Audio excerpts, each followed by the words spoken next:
great opportunity for us to compete tonight and show the Longwood Nation our pace. Pressure, attack, compete, energize. Because whose house is this? What time is it? Game time. Who are we? Longwood. Let's go. Together on 3, 1, 2, 3. Together.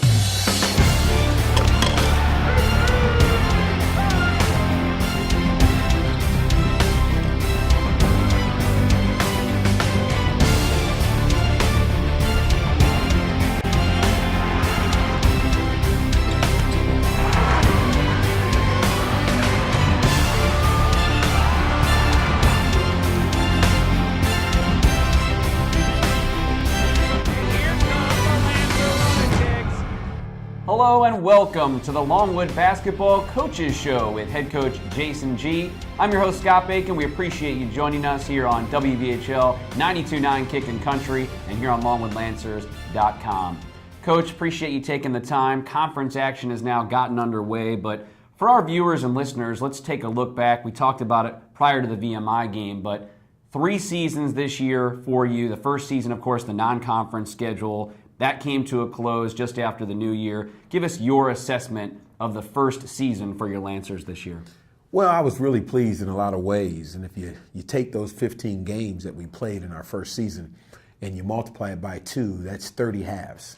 And I thought for the most part, for 25 halves, we were competitive, we played hard, and we did what we asked them to do. And those 5 halves we want to keep in the trash can because they weren't very good. And I think those scores of those particular games showed that. But I was pleased. I think the kids have made a transition to a new system. They really bought into what we were talking about. We had some great games, and we got some young guys, some experience, and we had our highs and lows. But at the end of the day, I thought it was a productive first season. Well, and a lot of time on the road, a lot of quality competition, especially at the tail end of that non-conference schedule. What does that do to your team's mentality and their confidence when you're playing really great teams like mid-majors that a lot of folks don't know, but Eastern Kentucky, Louisiana Tech, teams that are top 25 quality that your team went and played? Well, and even Howard University. Yep. I mean, that was a tough game for us as well. You know what, Scott, to be honest with you, I felt like it was very productive early on.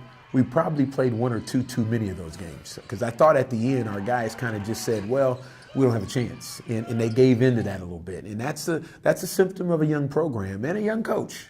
When I say young, I'm not young, but a first-year head coach. Because I think a good coach can find a way to get them out of that. We tried, we didn't get that done. But I thought for the most part it challenged our guys, and I thought it gave them confidence from the standpoint of knowing that the Big South doesn't have Ohio U and Louisiana Tech and St. John. So that was productive. Or Eastern Kentucky.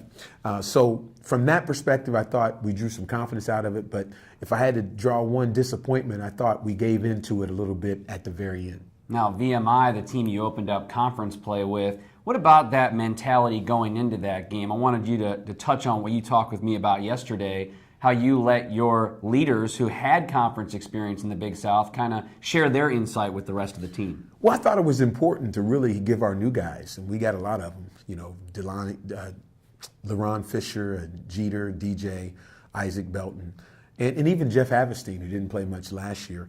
I wanted them to give a really in-depth report on the conference, the competition level, the abilities of the teams, and particularly VMI because they play a different style. So what I did was usually I give them a message right before a shoot-around that has to do with our scouting report or our game plan. And this time I took 15 minutes to let Tristan, Jelani, Carl, and Lucas really project to our players what it was going to be about. And I thought they did an outstanding job. And to hear the confidence they spoke with, Lucas said specifically is, every game is a game that you can realistically win. Now, that was good and bad for me a little bit because I knew that meant he felt like we were going to lose some games. And I'm just not wired that way. I remember crying after the St. John game or about ready to cry. And Troy goes, you're okay. You got some talent issues. But there's nothing going to stop me from expecting to win every game and to prepare for every win. And I think our team appreciates that. And I really like what those kids had to say about the conference and how they were ready to do it. And for the most part, I thought they demonstrated that. Yeah, the mentality and confidence of the team seemed to be there, especially after coming out of that rough end of non-conference schedule. went down early, 12 against VMI in that game. We're down by as many as 15 in that first half. Could have folded up, but the team came back and really seemed to persevere through some adversity early in that game. Yeah, and that's one of the things that non-conference first season helped us with. We were put in that position of being down a lot, and so many times we did not fight back, Scott. And so that was certainly encouraging, but yet expected. And I got to give the credit to those 4 guys that really stepped up during that process. Now, you fell in that game 95-72, the final, but I wanted to go back more to that first half and falling into that hole and a very tough place to play at Cameron Hall. But you go down 15, you've got Carl Ziegler and Tristan Carey both on the bench with 2 fouls. Take us through your coaching philosophy with that, because you'll obviously see guys that'll bring guys back in with 2 personal fouls. You went down by as many as 15. Was that a tough decision for you to leave your 2 leading scorers on the bench? That was very difficult because I thought with our mindsets and our attitude and our game plan, we had a chance to win. But my philosophy is I don't want to play a guy with 2 fouls who's that valuable to us. And the gamble to play him is just the benefits don't outweigh the rewards unless the game's getting totally out of hand. And now you say, well, if they get so far up, so what, they can play all 20 minutes of the second half. And credit to DJ Allen and DeMarion Jeter, our 2 freshmen, really stepped up and stepped in there and really kept things solid to where we closed the half on a 20-9 run.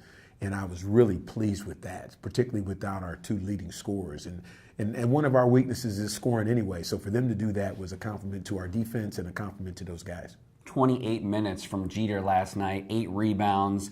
It seems like his confidence, his assertiveness continues to grow as the season moves along. Yeah, and this is a guy I was thinking about sending to a prep school, and then when I said I wasn't going to send him to the prep school, I was going to redshirt him. So, he definitely has done some good things and shown us that he's going to be a really good player here when that time really comes. And I was pleased to see what he did against Big South Conference play because obviously during the other action I was ready to strangle him. But he survived it. And I'm pleased with his effort. I'm pleased with DJ. I was even pleased with Isaac Belton. I thought Isaac had 2 great practices leading into that game and really refocused himself and came in the game and did some positive things for us. And, they're freshmen, but I believe when that group gets to be juniors and seniors, they'll be a formidable group. Well, and with your situation right now, those guys have got to contribute for you to succeed. Absolutely, they have to. So we put them under the fire, and they've been under the fire the first season, and I think they're ready to compete the second season. What people don't realize what Jeter does, even without any statistics, his IQ on the basketball court.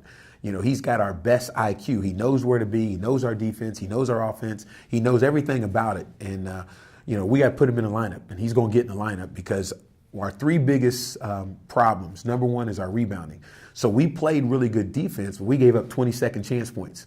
So it ain't our defense, it's our rebounding. And so he helps us with that. The second problem we have is we've got a low basketball IQ where guys can anticipate and see things.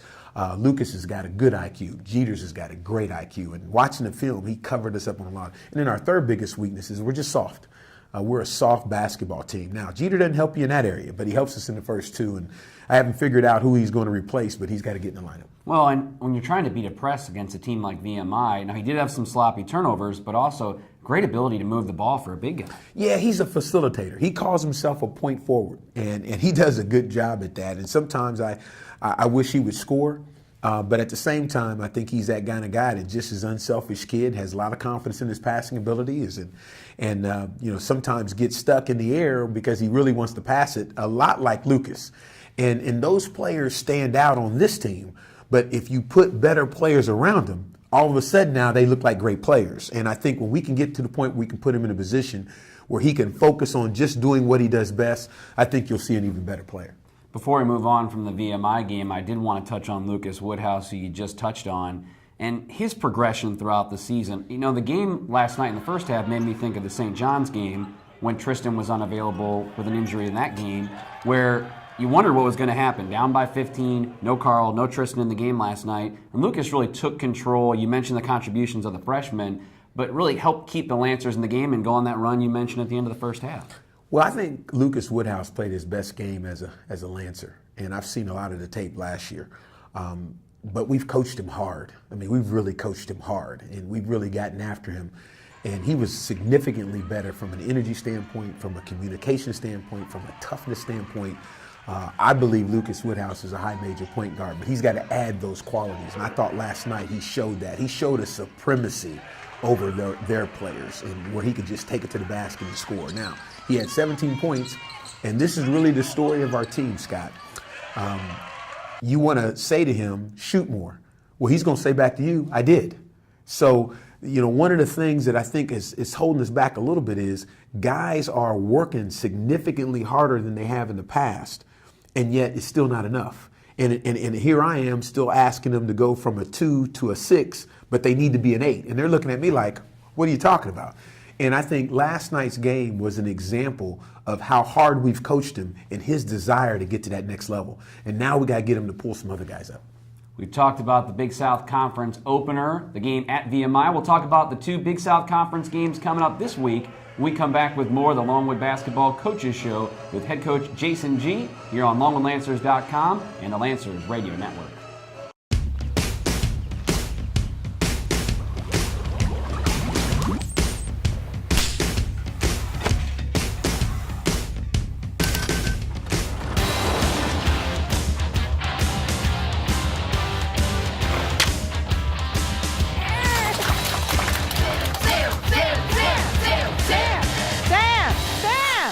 You're going to be late.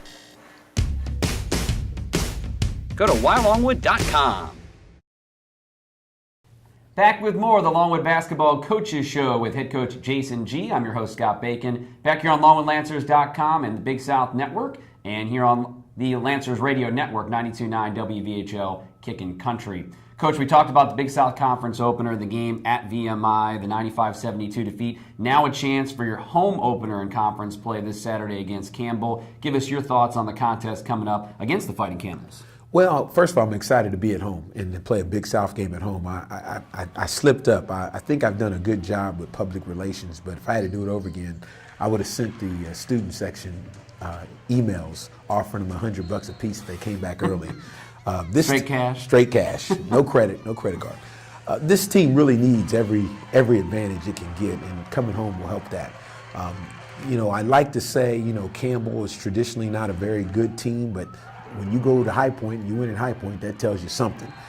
So we really have our hands full, but we'll have our hands full every game. I think there'll be games where people won't expect us to win, we'll win, and there'll be games where they expect us to win and we don't. And so hopefully Saturday's not one of them. But I'm excited about playing a game at home, and particularly a Big South game. And I know our kids are. They're not deterred. We're not going to let them give in or hang their heads. We're going to stay after it and keep chomping at the bit and break through that wall. A lot of interesting things about the schedule this year. We touched on it over break, some of the games that weren't exactly ideal. Now, a lot of road games during this stretch. Only 1 out of your first 4 is at home at this game against Campbell. You obviously had the road trips right prior to getting back into school and during the holiday break. Is that tough on the team to have that many road games over a stretch like this? Because I think we've done a pretty good job of separating seasons. As I said to my team, what's our record? 0-1. We really wanted to focus on that. And I think being on the road is a good thing for 3 reasons. Number one, I found out a lot of things about who we are and about Longwood University and about scheduling. Number one, we had to play the non-division ones to get the games. At that late date, we got the job. But why play at home? There's students aren't here. You don't have a great following at that time. But the realities of being able to bond during that time and being able to be battle tested. I think it's disappointing sometimes when you're on the road, but at the same time, it's the greatest opportunity for growth because you're away and you have to depend on one another. And I think we'll see the benefits of that. You touched on the change in mentality for the second season of the 3. What about your change in approach from a coaching perspective? You've talked about how, from a philosophical standpoint, how you'd rather be playing man-to-man defense, giving the offense freedom, moving up and down the floor in transition. But you play tempo at times. You've used the matchup zone. You tried to give your team the best opportunity to win. Now, some of those were guarantee games, high majors. Does that change at all now that you're into conference play? We saw mostly man-to-man last night. We saw more of the up-and-down style, obviously playing a team like VMI. But does your approach change in conference play? I think a new coach has 2 options. One option is he can say, I'm playing my system, I'm going to get better at that system, and I don't care what the results are. Okay. The second option you have is you prepare each game to try to win that game. And what we're going to do is try to do the best thing we can to win that game. And when your team hasn't excelled at one or the other, then what they're telling you is that they're in between. And so I feel sort of handcuffed, but I think at the end of the day, we had a game plan last night that helped us be competitive in that game. And with an opportunity to win if some guys play better. And we'll do that same thing. So I had to back away for two reasons. One, the physicality that they call it this year, and the charge block call and all those different things has thrown a wrench into my style and my system. Not having the caliber of athletes, defensively has thrown a wrench in my system. And then, a first-year program is difficult to really learn and be really, really good at defense, even though we work on it a lot and mostly all the time. So those factors with the desire to want to win. And when I met with those seniors and they talked about, hey, this is not going to be a gravy year, we want to go for it, it really changed my mindset that I owe it to them, 5 of them, to give them the best opportunity to win. And from a team perspective, what I found out about my team, this is really what we need to do. So when you look at that from more of a macro sense, a long-term plan for your program, is there a transitional period you see? Is that next year? Is that potentially later this year where you work in more of your system and more of that man-to-man pressure defense? Well, if you come watch our practice, we still do that all practice. So I haven't sacrificed our practices. But during the 40 minutes of a game, you may see some things that you won't see in the future, but we still got to get better. So we still do a lot of man-to-man stuff, a lot of pressure things, a lot of pressing, all those things. We still do that. So I still think we're going to get better. And then we got some red shirts sitting out, and that's all they do. So we haven't sacrificed the barn for the sake of trying to win a game today. But there are some foundational things that, like working hard, like intensity, like togetherness, like huddles, like timeouts, all kinds of different things that I think are consistent with being a winner. We're still doing those things. But have I played more zone than I ever thought I would? I played more zone to this point in the year than I have in 24 years.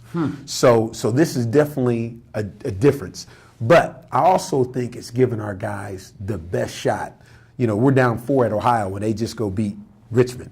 We played with Eastern Kentucky. If we played all man in those games, then we're not even close. And so I think I owe it to this group of seniors to give them the best chance to win. But at the same time, I don't feel like I'm sacrificing my future. You mentioned earlier that Campbell got a big victory over High Point in their conference opener. Play Campbell at home on Saturday, then at High Point next Wednesday at 7 o'clock. Any early thoughts? Obviously a ways off for that game against the Panthers, but any thoughts on High Point? Well, I think they're a talented team, and they've got the leading scorer in the league, and they base their system based off having better players than you. And right now, I can only go one game at a time, but every game for us is going to be tough. I've made no secret of that. I don't care if it's a Division III, Division I. It's just who we are and where we're at. We accepted that. We're going to work to get better. Great insight, Coach. As always, we appreciate you taking the time.